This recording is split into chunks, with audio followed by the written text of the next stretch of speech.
अगर आप भी हलकट भोजपुरी आइटम के वीडियो सबसे पहले देखना चाहते हैं तो चैनल को सब्सक्राइब करें और घंटी दबाना ना भूलें। नई हर के इरवा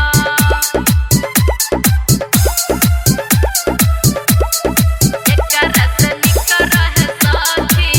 नई हर के इरवा भइल बाटे शादी जब से पियावा सुतेला बहरवा भइल बाटे शादी जब से पियावा सुतेला बहरवा एक रस निकर है साखी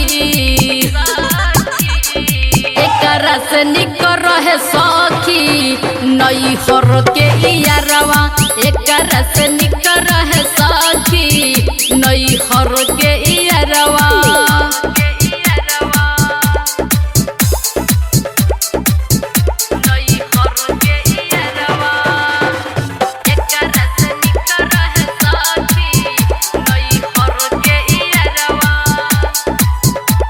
रवा के बिना सखी लागे नहीं मानामा मन कर चल जाई हम छोड़ के पियावा के घरवा रवा के बिना सखी लागे नहीं मानामा मन कर चल जाई हम छोड़ के पियावा के घरवा होकेला दिया ने कइल हमरो सोरहो सिंगरवा होकेला दिया ने कइल हमरो सोरहो सिंगरवा एक रस निकर है साखी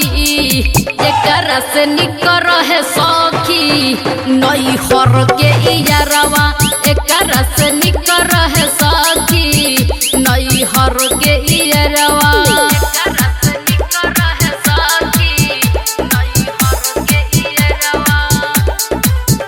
पियवा के याद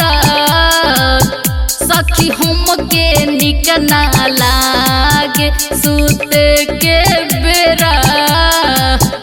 हमरा से दूर दूर भागे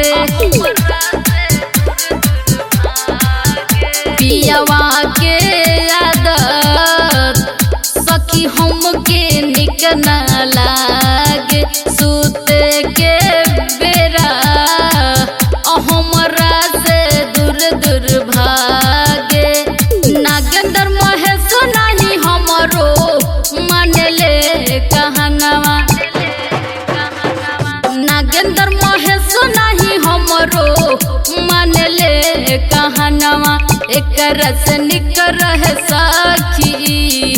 एक रस निकर है साखी नई हर के इरवा